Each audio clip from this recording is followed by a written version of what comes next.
On va se tutoyer sur Twitch et sur RCF en Lorraine. Michael Massiantonio.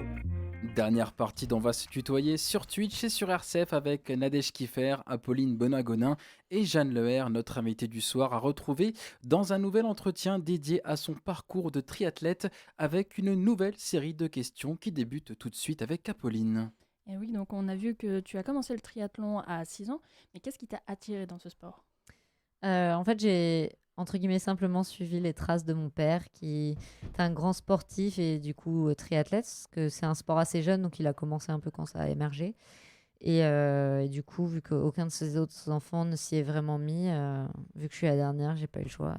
Et voilà.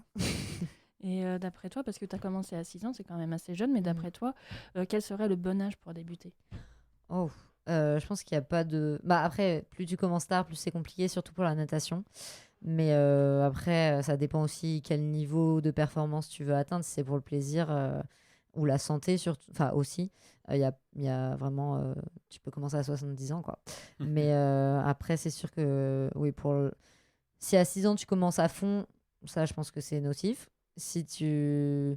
Mais d'abord, tu dois prendre le plaisir, la santé et ensuite, si tu veux, la performance. Mais je ne suis pas sûre qu'il y ait un âge particulier. D'accord. Et justement, en parlant d'enfance, quels ont été les moments forts de ta jeunesse en tant que triathlète?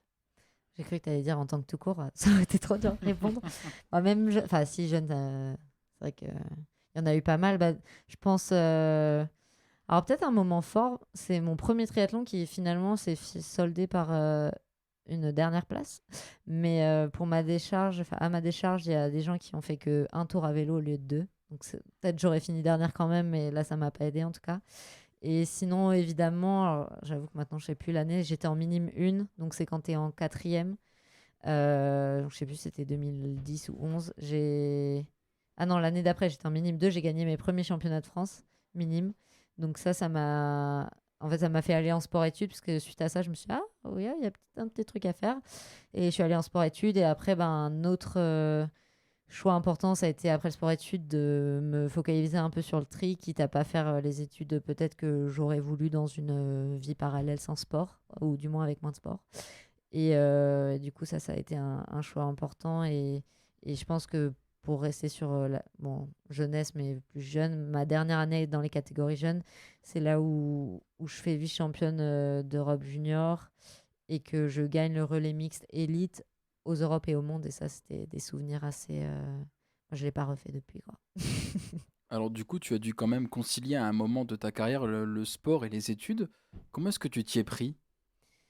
Bah, du coup, je disais au lycée, je suis allée en sport-études. Donc Mhm. là, je m'entraînais avant d'aller en cours et ensuite l'après-midi.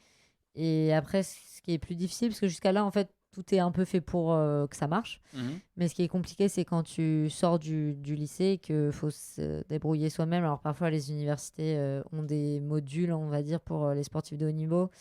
Mais c'est quand même pas... Enfin, je pense que ça peut être aidant pour certains sports, mais le triathlon qui demande vraiment un temps fou, parce que c'est quasi 2 à 3 entraînements par jour.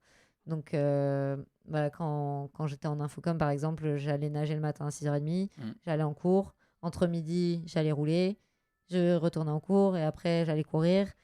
Et là, avec un peu de recul, quand je vois mes journées maintenant qui sont juste je m'entraîne et je dors entre-temps, enfin relativement parce que je dors pas vraiment, mais je comate, je me dis comment j'ai fait avant, déjà pour me lever à 6 heures du matin, tous les jours quasiment. Mais ouais, c'est une organisation et je pense bon, quand t'es, pas que je sois vieille, mais quand t'es jeune, t'as sans doute un peu plus d'énergie pour pouvoir faire tout ça. Mais et c'est aussi que moi, je voulais pas partir à corps perdu dans le sport sans avoir au moins validé une licence parce que, bah, que ce soit mes parents m'ont toujours dit, premièrement, c'est important. Et puis, bon, je pense que c'est parce qu'ils me l'ont dit que dans ma tête, c'était écrit que fallait. Parce que, oui, vraiment, j'ai eu ma licence et après, je me suis dit, OK, maintenant, j'arrête. Je me laisse le temps jusqu'à Paris, voir si ça marche, si ça marche pas. Sinon, bah, j'irai travailler comme tout le monde. Enfin, sur un job normal, quoi. Mais, euh, mais ouais, je pense que c'est pas facile, mais il faut s'accrocher au moins jusqu'à au moins une petite licence ou un diplôme, quoi. Parce que sinon, le sport, ça reste incertain. Et en plus, le triathlon, c'est pas le foot, quoi. Donc, C'est ça. c'est- pour commencer à grappiller un peu d'argent, faut déjà avoir un niveau très très solide et ouais, ça demande pas mal de sacrifices de temps en tout cas. Justement, j'allais te parler du parcours professionnel. Forcément, tu as dû choisir le sport Mm. au final. Donc, tu fais ça dans la vie. Là, c'est vraiment triathlète, c'est ton activité aussi professionnelle. Ouais, c'est ça. J'étais auto-entrepreneur jusqu'à l'année dernière et là, bon, c'est des trucs vus avec mon comptable, mais je suis passée sur un autre truc. Genre, je crois que j'ai une entreprise individuelle D'accord. au nom de Jeanne Leher et ça fait un peu bizarre dit comme ça, mais ouais, en gros, bah, j'ai eu ma licence en 2020 pendant le Covid, ce qui a un petit peu Mm. aidé parce qu'il y a eu 2-3 vidéos qu'on n'a pas eu besoin de faire, ça m'arrangeait bien. Mm. Et, euh, et après, suite à ça, j'ai fait pas mal de changements dans ma carrière, notamment en changeant de coach, ce qui m'a fait le plus grand bien. Et je m'étais dit, bon, bah là, jusqu'à Paris, tu te laisses ta chance. Et par contre, après, bah, si ça passe pas, tu retournes dans le droit chemin. Et au final, bon, là, ça marche. Donc, je pense qu'au moins jusqu'à LA, enfin, les Jeux de 2028, je peux continuer ma petite route de sportive. Et on te le souhaite. Merci. Alors, c'est en 2015 que tu remportes tes premiers titres chez les seniors. Comment est-ce que tu as vécu ces premières victoires? Voilà, c'était en relais. Donc, et moi, je me sentais, parce que j'étais encore junior à ce moment-là, donc j'étais un peu la petite qui vient combler le trou, parce qu'il manquait. En fait, les deux équipes ont été différentes. Ça s'est joué à 10 jours d'écart, enfin une semaine, dimanche. Et j'étais la seule de l'équipe qui était la même dans ce relais. Et j'avais tellement l'impression que j'allais être le poids mort à traîner, quoi. Et au final, on a gagné les deux courses. Donc pour moi, bah, c'est comme une petite qui court avec les grands et qui est en mode waouh, mais genre on a gagné les championnats du monde là, avec moi en plus dans l'équipe, vous êtes sûr? Donc non, c'était des moments magiques et donc ça c'était avec l'équipe de France qu'on le redira peut-être après, mais maintenant je cours pour le Luxembourg et c'est vrai que bah, des relais avec le Luxembourg on en fait moins souvent mais je nous souhaite qu'on finisse champion du monde un jour en tout cas. Alors justement, en 2022, tu as décidé de prendre la nationalité sportive luxembourgeoise. Qu'est-ce que ça change pour toi? Ah bah ça change que je me sens soulagée, je me sens soutenue et je pense que ça se voit dans les résultats. Au final, j'ai fait ma dernière course et ma dernière saison en 2021 avec l'équipe de France. Donc j'avais un peu retrouvé ma place en équipe de France. Donc au moins, je suis contente d'être partie sur un haut avec eux. Pas, même si j'en ai pas eu des réflexions, mais comme ça au moins...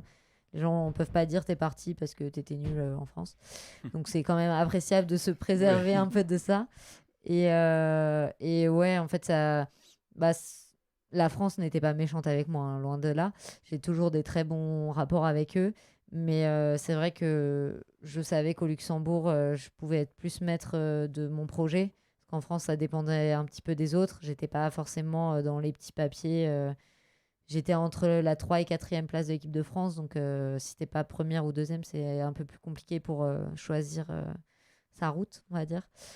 Et du coup, bah, j'en avais un peu marre. Et c'est vrai, quand j'ai réfléchi, et je me suis dit, bon, le Luxembourg, au moins, si tu vas aux Jeux, ce sera grâce à toi. Mais c'était même pas pour les Jeux Olympiques. C'était vraiment pour gérer mon calendrier et faire les WTCS comme je le voulais. Et du coup, bah, j'ai pu le faire. Et je pense que cette liberté, cette sérénité, ce soutien, ça a fait un petit mélange gagnant. Et toujours sur cette nationalité sportive, qu'est-ce que ça signifie avoir de changer de nationalité sportive? Est-ce que ça veut dire qu'à côté, tu as toujours ta nationalité française ou est-ce que... comment ça fonctionne? Ouais, en fait, donc moi j'ai la double nationalité je suis née en France et après par ma mère, mon grand-père et tout ce côté-là, on est luxembourgeois et donc j'ai recouvert ma nationalité que en 2022 au début d'année et ensuite suite à ça, bah, j'avais le choix de courir pour l'un ou pour l'autre et juste quand tu fais le choix de changer d'une nationalité, enfin d'une équipe à l'autre. Tu dois juste, si les deux sont d'accord, ça se fait en un an. Pendant un an, je courais avec tri au lieu de mon pays écrit sur moi parce que j'étais neutre. Et bon, quand les deux, il y a un peu problème, c'est 3 ans, mais moi, la France m'a laissé partir. Ils voulaient pas me garder plus que ça. Et donc justement, quels ont été les défis et les avantages de représenter le Luxembourg dans le triathlon? En défi, en vrai, moi, je l'ai pas ressenti, mais je pense ce qui aurait pu être le plus dur pour moi, c'était les mauvaises réflexions, mais en vrai, j'en ai pas eu et surtout, je m'étais préparée avant parce que on sait très bien avec les réseaux sociaux, même si le triathlon, ça reste un sport de niche et avec une communauté en tout cas la mienne, est vraiment bienveillante. Mais bon, tu sais jamais, il y a toujours des petits chieurs qui viennent te faire 2, 3 réflexions. Genre, je crois que j'en ai eu un ou deux quand même. Genre, quelqu'un qui me dit, ah ouais, après avoir profité en gros de la France, maintenant tu pars t'évader Ouais, c'est. fiscalement, alors que bah, les gars, j'ai mon foyer fiscal en France, je paye mes impôts comme tout le monde et peut-être que je pourrais en payer moins si j'allais au luxe, mais mon foyer, j'habite en France, donc il n'y a pas de débat. Et ensuite, par contre, ouais, tout ce que ça m'a apporté, déjà, il y a mine de rien un petit soutien financier qui fait toujours plaisir pour pouvoir payer les courses et compagnie. Et après, en logistique, même, j'ai toujours un coach qui vient avec moi sur une compète. Donc ça, c'est sur place, là, quand on était à Abu Dhabi et que c'était là, c'était vraiment émotionnellement, ça a été un calvaire à gérer. En plus de ça, j'avais un avion annulé et tout. Donc là, de pouvoir dire au coach, tu peux gérer, s'il te plaît, j'en peux plus. J'étais en train de pleurer. J'étais, vas-y, prends-nous un avion, s'il te plaît, qu'on parte d'ici. Mais ouais, tous ces trucs-là, d'avoir un humain avec toi, c'est vraiment très relaxant. Et actuellement, tu es en pleine préparation des Jeux Olympiques. Alors, quelle est ta routine d'entraînement typique pour te préparer à une compétition comme celle-ci? Et je pense que tu es en plein dans ta routine actuellement. En plus, tu l'as stoppé pour cette émission. Ah ouais, à 19h en général, j'espère avoir fini mes journées. Mais ouais, nous, en fait, c'est des routines hebdomadaires, on va dire, des cycles hebdomadaires. Parce que avec 3 sports, même si on essaie de les caler souvent les 3 dans la journée, c'est pas toujours possible et il faut aussi gérer lequel sera intensif le jour-là, etc. Mais en gros, par semaine, je nage 6 fois semaine, donc pas le dimanche, jour du Seigneur, pas de natation. Cela dit, j'ai été dimanche à cause d'Abu Dhabi, j'ai pas eu le choix. Ah Mais oui. c'était vraiment. Puis c'est un entraînement quand même assez strict à suivre Ouais, pour garder ton niveau aussi. ça, hein, vu c'est- que Abu Dhabi, mon cerveau, il a fait une décompression, j'ai pas réussi à m'entraîner pendant 2 jours. Là, il était temps de s'y remettre. Du coup, bref, en général, je nage 6 fois semaine, je roule entre 4 et 5 fois et je cours entre 6 et 7. Mais j'ai quand même un day off. Genre, des fois, quand il y a 7 courses à pied, c'est que j'ai fait un double run un jour. Alors les JO, du coup, pas trop de pression. C'est tes premiers Jeux Olympiques. Ouais, ça va être mes premiers en plus à la maison. Donc, ça va Et être. la chance de les faire à la maison, ces Jeux Olympiques, du coup, pour la première fois de ta carrière, je suppose que tu as pour objectif de faire aussi ceux de l'année suivante, des prochains JO. Ouais, c'est vrai que là, avec le Luxembourg, c'est sûr que je peux voir plus loin parce que en France, je m'étais dit j'arrête ma carrière en 2024, entre guillemets, pas le choix, quoi. Et là, je peux même aller jusqu'à 2032, mais là, on verra sur le corps ce qu'il en dit. Mais ouais, après, déjà, je me concentre sur 2024, évidemment. En plus, ça arrive tellement vite. Genre, depuis des années, on dit oh, c'est dans longtemps, et là, c'est dans. Je crois que j'ai vu qu'il y a eu un post parler de 150 jours. J'étais oh my god, mais c'est demain, ça, je suis pas prête. Mais ouais, non, ça va être super. En plus, j'aurai la majorité de ma famille qui sera là, j'aurai des amis qui seront là. Donc ça va être... Et mine de rien, même si je représente le Luxembourg, pour les connaisseurs du triathlon, je sais que j'aurai des Et supporters tu es la français qui première seront là pour moi. championne, je crois, de la discipline, si je me trompe pas, au triathlon pour le Luxembourg. J'ai cru voir À ça en faire tout les cas. jeux? À participer? Non, Non, à avoir un titre du coup de championne Ouais, pour le Luxembourg, si je me c'est trompe pas. vrai. Je crois que la meilleure, elle avait fait 2e. Donc j'avoue, quand j'ai abordé les championnats d'Europe, je me suis dit, ah, si je peux faire mieux, ce serait pas mal. Et là, je crois que la meilleure place au jeu, c'est 10. Donc je sais ce qu'il me reste à faire. Et ben le temps passe super vite, justement, il nous reste 2 petites minutes. J'ai envie de te demander, Jeanne, quel conseil est-ce que tu pourrais donner aux jeunes athlètes qui aspirent à une carrière dans le triathlon comme toi? Il y en a pas mal à donner, mais On a 2 minutes, ouais. tu peux donner 2, 3 conseils si tu veux. Déjà, mon premier conseil, c'est est-ce que vous êtes sûr que vous faites ça parce que vous aimez? Genre, pas que vous soyez forcé, pas que vous sentiez une pression quelconque. Après, il y a de la pression, c'est normal, mais pas une mauvaise pression. Essayez d'enlever les. Moi, ça m'a mis du temps de faire le tri dans mon entourage. Et là, depuis que step by step, j'ai enlevé tous les trucs qui me dérangeaient, même si j'en avais pas conscience, ça m'a fait un bien fou. Ça m'a fait faire ma meilleure saison en 2023. Bon, il y a l'entraînement aussi. Et ne pas se précipiter. Je pense que surtout en triathlon, on le dit souvent, c'est un sport à maturité tardive, même si tu as toujours 2-3 qui arrivent à 21 ans à être 3e au championnat du monde. Je sais pas trop comment, mais ça arrive. Donc, être patient, être sûr de ce que vous voulez, bien vous entourer et faire un peu attention à vous, parce que même si c'est pas le sport le plus traumatisant, il y a quand même pas mal d'heures d'entraînement. Donc, essayez de pas vous cramer, quoi. Il nous reste quelques petites secondes. J'ai une question du chat. Est-ce que tu trouves que l'intérêt des gens pour le triathlon augmente avec les années? Je pense. Il y a de plus en plus, on a vu là, j'ai le chiffre en tête de la Fédération française de triathlon qui a passé 65 000 licenciés, donc ça prouve bien qu'il y a de plus en plus de gens qui adhèrent. Après, on voit aussi les limites.